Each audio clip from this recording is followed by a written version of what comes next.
Hello friends, आज बारिश भरा मौसम है, आप देख सकते हो। और इसी से जुड़ी हुई आज की लर्निंग है। आज की लर्निंग क्या है? Love is like a cloud which we can touch, but when it rains we feel pleasure. Means प्यार को महसूस किया जा सकता है जिस तरीके से बारिश की बूंदों को हम महसूस करते हैं।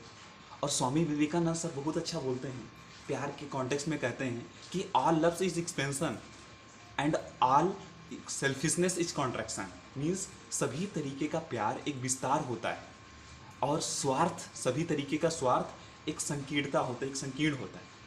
तो लव का जो क्वालिटी है उससे आपको बहुत बेहतर तरीके से समझ में आया होगा।